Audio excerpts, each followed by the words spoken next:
Illustration 33. The following information is obtained in respect of process 3 of the month of August. Opening stock 1000 units. Value of direct material 1 is 390. For direct material 2 is 75 rupees. For direct labor is 112 rupees. And production overhead is 118 rupees. Process 2, transfer of 6000 units at a value of 2360 rupees. Process 4, transfer 4700 units. Direct material added in process is 520 rupees. Direct labor employed is 1036 rupees. Production overhead rupees 1541. Units scrapped is 300 units. Percentage level of completion for direct labor is 100%. Direct material is 100%. Direct labor is 80%. Production overhead 60%. Closing stock units is 2000 units. Percentage level of completion for closing stock is for direct material is 6%. Direct labor 50%. Production overhead 40%.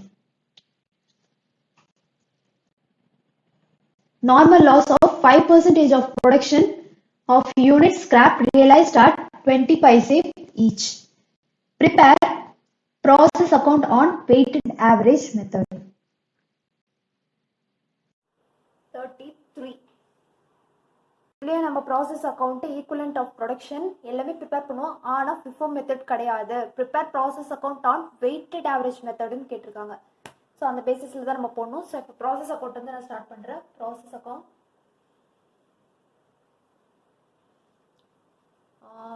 அக்கௌண்ட்டில் 2 opening stock. So 2 opening stock வந்து 1000 யூனிட்ஸ்ன்னு கொடுத்துருக்காங்க. So 1000 units. So at the value of, so இந்த value வந்து நான் எப்படி நான் சொல்கிறேன், ஃபஸ்ட்டு நான் எடுத்து எழுதிடுறேன் எல்லாத்தையும். ப்ராசஸ் 2லேருந்து ட்ரான்ஸ்ஃபர் ஆயிருக்கு. ஸோ ப்ரீவியஸ் ப்ராசஸ்லேருந்து ட்ரான்ஸ்ஃபர் ஆயிருக்கு. எவ்வளோனா 6000 யூனிட்ஸ்.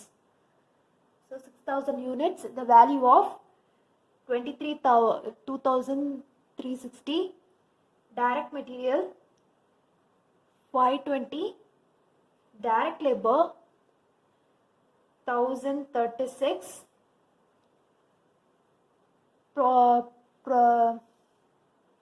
ப்ரொடக்ஷன் ஓவர்ஹெட் வந்து 1541. ஸோ ஓப்பனிங் ஸ்டாக் என்னன்னா, இப்போ நீங்கள் கொஸ்டினில் செக் பண்ணுங்கள். ஓப்பனிங் ஸ்டாக் 1000 யூனிட்ஸ்ன்னு கொடுத்துட்டு கீழே வந்து அடுத்த லைன் வந்து வேல்யூன்னு கொடுத்துட்டு direct material 390, direct material 75, direct labour 112, production overhead 118. So the 390 for material 1, for material 2 is 75 plus direct labor is 112 plus 75 plus 112 plus 118. So total add பண்ணோம்னா we get 695. So இந்த total direct இந்த material cost தான் நம்ம இங்க போட போறோம். Next by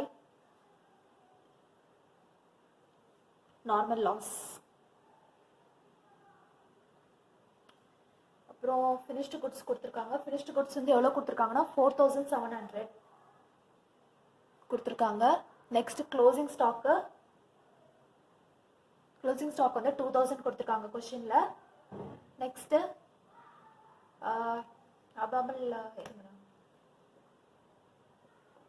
normal loss எப்படி கண்டுபிடிக்கணும்னு ஃபர்ஸ்ட் சொல்லிடுறேன். நார்மல் லாஸ் வந்து 5% ஆன் ப்ரொடக்ஷன் கொடுத்துருக்காங்க. 5% கொடுத்துருக்காங்க. So on production. So opening stock எவ்வளோ கொஸ்டினில் பாருங்க. ஓப்பனிங் ஸ்டாக் வந்து 1000 rupees கொடுத்துருக்காங்க. அதில் ப்ளஸ் பர்ச்சேசஸ் ஆர் இது இன்புட் இன்னும் நம்ம வச்சுக்கலாம். இன்புட் எவ்வளோ 6000 ஆட் பண்ணோம்னா we get 7000. இதில் லெஸ் க்ளோசிங் ஸ்டாக் லெஸ் பண்ணோம்னா 2000 க்ளோசிங் ஸ்டாக் 5000. இதுதான் நம்மளோட ப்ரொடக்ஷன். ஸோ இந்த 5000ல் 5% தான் நம்மளோட நார்மல் லாஸ். 5% எவ்வளோ? 250. ஸோ இந்த 250 தான் போட்டுக்கணும். இதுக்கு பர் யூனிட் காஸ்ட் எவ்வளோ ஸ்கிராப் வேல்யூ விற்கணும்னு சொல்லியிருக்காங்கன்னா 20 பைசேன்னு கொடுத்துருக்காங்க.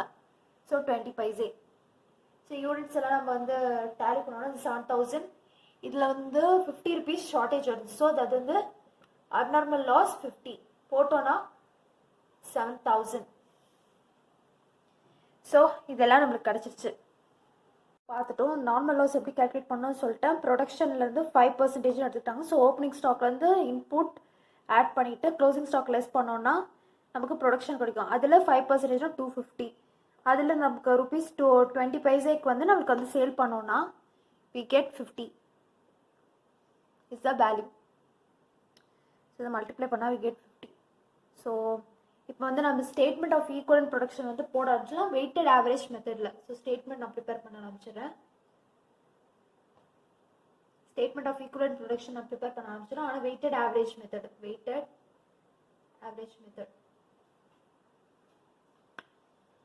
So input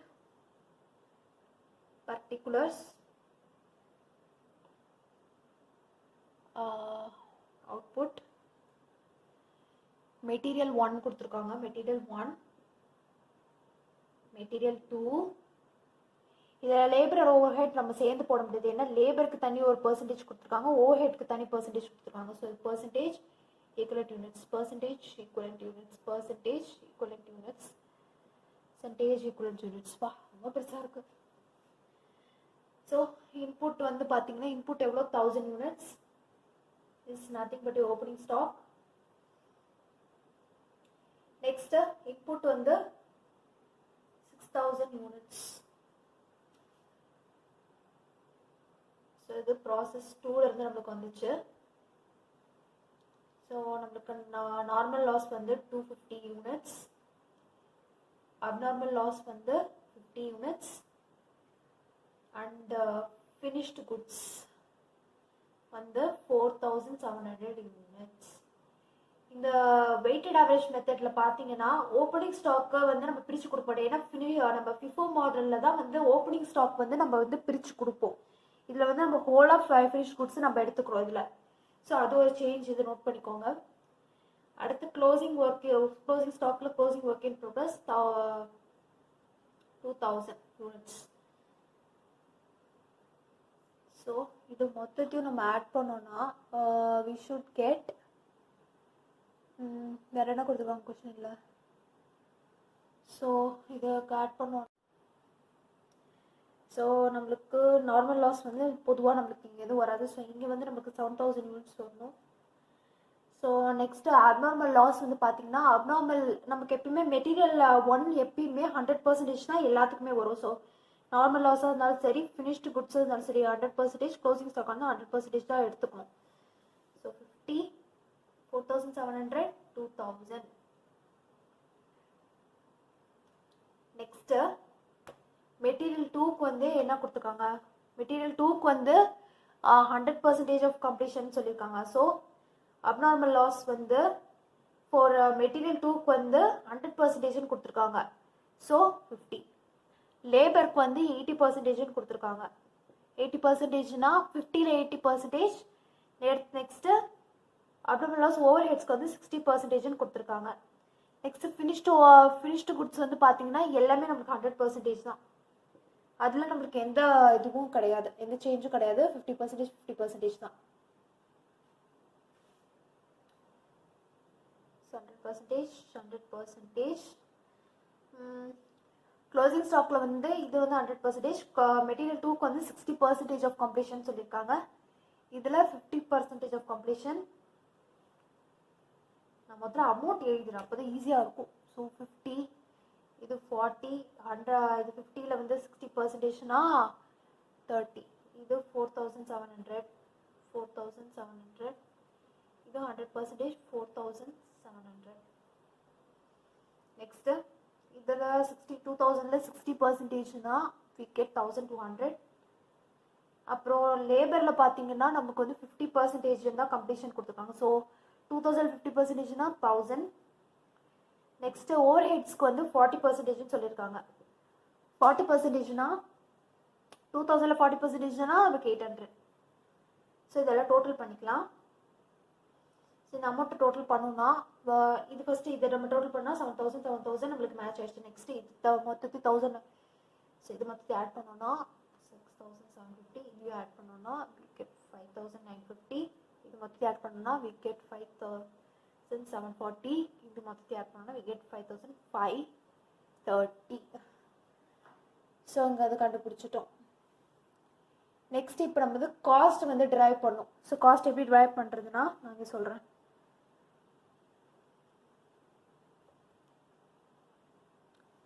so cost for material 1,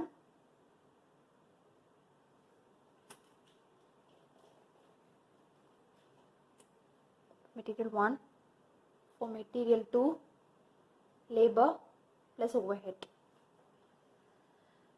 so cost வந்து ஃபார் மெட்டீரியல் 1க்கு வந்து காஸ்ட் வந்து என்னென்னா ஃபார் மெட்டீரியல் 1 காஸ்ட் எவ்வளோ 2360. ஃபார் மெட்டீரியல் 2க்கு தான் இந்த அமௌண்ட்டு. மெட்டீரியல் 2க்கு வந்து நீங்கள் என்ன பண்ணுறீங்கன்னா இந்த அமௌண்ட்டை டேரெக்டாக தூக்கி போடக்கூடாது. எப்படி போடணும்னா ஏன்னா இது வந்து வெயிட்டட் ஆவரேஜ் மெத்தட்ன்றனால தனியாக எடுத்து எழுதணும். ஓப்பனிங் ஸ்டாக்னு கொடுத்துட்டு இந்த அமௌண்ட் நான் எப்படி டிரைவ் பண்ணணும்னு நான் சொன்னேன். இப்போ மெட்டீரியல் 1 2 லேபர் ஓவர் ஹெட்ஸ் எல்லாத்துக்கும் தனித்தனியாக ஒரு அமௌண்ட் கொடுத்தாங்க. ஸோ தனித்தனியாக அந்த அமௌண்ட்டு நீங்கள் எழுதணும். ஸோ மெட்டீரியலுக்கு எவ்வளோ 390, மெட்டீரியல் 2க்கு வந்து 75, லேபருக்கு 112, ஓவர் ஹெட்ஸ்க்கு 118. நெக்ஸ்ட் மெட்டீரியல் 2க்கு காஸ்ட் மெட்டீரியல் 2 இது அடிஷ்னல் இது 520 இங்கே வரணும். நெக்ஸ்ட் லேபருக்கு வந்து 1036, ஓவர் ஹெட்க்கு வந்து 1541 less salvage value. Salvage value எவ்வளோ இந்த 50 வந்து இதெல்லாம் லெஸ் பண்ண மெட்டீரியல் 1லேருந்து லெஸ் பண்ணிக்கலாம். வேறு எதுல வேணால் லெஸ் பண்ணிக்கலாம். நான் மெட்டீரியல் 1லேருந்து லெஸ் பண்ணிக்கிறேன். போட்டோன்னா 2700. இது ஆட் பண்ணோன்னா we get 595. இது போட்டோன்னா 1148. இது மொத்தத்தை ஆட் பண்ணோன்னா we get 6659. ஸோ இது ரெண்டுத்தையும் ஆட் பண்ணிட்டு இதில் லெஸ் பண்ண இந்த அமௌண்ட் வரும். ஸோ இது மொத்தத்தில் அப்படியே ஆட் பண்ணி போட்டேன். Next equivalent units. Equivalent units இங்கே கண்டுபிடிச்ச மெட்டீரியல் 1க்கு எவ்வளோ 6750. மெட்டீரியல் 2க்கு இங்கே 1950. லேபருக்கு 5740. நெக்ஸ்ட்டு மெட்டீரியல் அதாவது ஓவர் ஹெட்டுக்கு வந்து 5530. ஸோ இது காஸ்ட் பர் யூனிட்னா இதை டிவைட் பண்ணி போடணும். ஈஸி தான். ஸோ டிவைட் பண்ணோன்னா இதுலேருந்து டிவைட் பண்ண 0.40 வரும். நான் 4 போட்டுக்க 0.1 வரும். இது போட்டால் 0.2, இது 0.3. நெக்ஸ்ட் இப்போ இது எல்லாத்துக்கும் நம்ம வேல்யூ போட ஆரம்பிச்சிடலாம். So abnormal loss. So abnormal loss வந்து ஃபார் மெட்டீரியல் 1க்கு வந்து அப்நார்மல் லாஸ் மெட்டீரியல் வந்து 50. per unit cost எவ்வளோ 0.4 gives us 20. for material 2க்கு வந்து எவ்வளோ 50. மெட்டீரியல் 2க்கு அப்நார்மல் லாஸ் வந்து 50. per unit cost 0.1. ஸோ இது எனக்கு வந்து 5 வரும். லேபர் காஸ்ட் வந்து லேபர் வந்து எவ்வளோ 40. 40 per unit cost 0.2 gives me 8. overheads வந்து 30 per unit cost 2.3 gives me 9. So இந்த ஓவரால் இந்த அமௌண்ட் போட்டோன்னா இந்த ஓவரால் இந்த அமௌண்ட்டை மொத்தத்தையும் ஆட் பண்ணேன்னா ஐ கெட் 42. நெக்ஸ்ட் நான் அதே மாதிரி க்ளோசிங் ஸ்டாக்குக்கும் போட்டுறேன். சேம் அதே தான். So 2000 units. ஃபர்ஸ்ட் இந்த அமௌண்ட் நான் எடுத்து நான் இங்கே எழுதுறேன். So 42. Next closing stock material 1க்கு வந்து எவ்வளோ க்ளோசிங் ஸ்டாக் வந்து material 2000. First material 1 per unit cost 0.4 gives me 800. Material 2 எவ்வளோ 1200. Units per unit cost 0.1 120, and for labor is 1000. For overhead is 800. Overhead is 800. Per unit cost labor க்கு வந்து 0.2, overheads க்கு 0.3. So the multiply பண்ணனா I get 200. Here I get 240.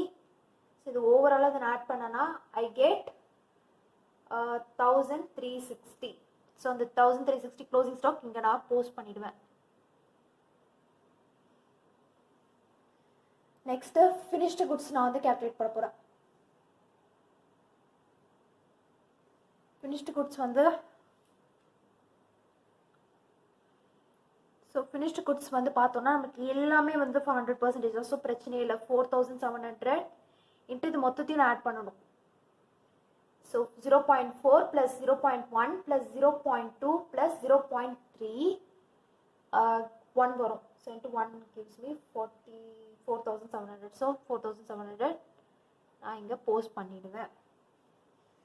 Post பண்ணிட்டா so இது மொத்தத்தையும் நம்ம add பண்ணலாம்.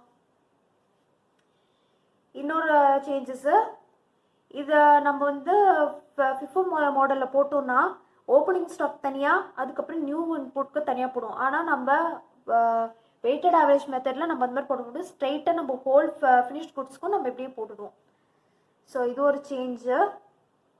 அடுத்து நம்ம இங்கே ஒரு சேஞ்ச் பார்க்குறோம். நெக்ஸ்ட்டு இங்கே ஒரு சேஞ்ச், இந்த ஓப்பனிங் ஸ்டாக் அந்த சேஞ்சு. ஸோ இந்த 3 இடத்துல சேஞ்சு, மற்றபடி எல்லாம் சேம் டு சேம் தான். ஸோ இது ஓவராலாக ஆட் பண்ணோன்னா we get 6152. ஸோ இங்கே நமக்கு அதே அமௌண்ட் வந்து 6152. ஸோ 6152. ஸோ இங்கே ஒரு சேஞ்ச் நடக்குது. ஸோ இந்த ஓப்பனிங் ஸ்டாக் வந்து இங்கே ஒரு சேஞ்சு. இந்த ஓப்பனிங் ஸ்டாக்கை தான் நம்ம வந்து இங்கே இந்த அமௌண்ட் வந்து பிரித்து இங்கே கொடுத்துட்டோம். இங்கே போடும்போது இது ஓவராலாக நம்ம ஆட் பண்ணி போடுவோம். ஸோ அவ்வளோதான் டிஃப்ரென்ஸ் இந்த சம்மில். மற்றபடி எல்லாமே சேம் டு சேம் அதே தான். ஸோ இங்கே அதை சேஞ்ச் பண்ணது மட்டும் நான் ஆஸ்ட்ரிக் மார்க் கொடுத்துருக்கேன். ஸோ இங்கே இங்கே இங்கே இங்கெல்லாம் தான் சேஞ்சஸ், மற்றபடி எல்லாமே சேம் டு சேம் அதே மாதிரி தான் போகணும். ஸோ இங்கே நம்ம லாஸ் கண்டுபிடிச்சிட்டோம், க்ளோசிங் ஸ்டாக் கண்டுபிடிச்சிட்டோம், ஃபினிஷ்டு குட்ஸ் கண்டுபிடிச்சிட்டோம், அவ்வளோதான் guys. So this is the some.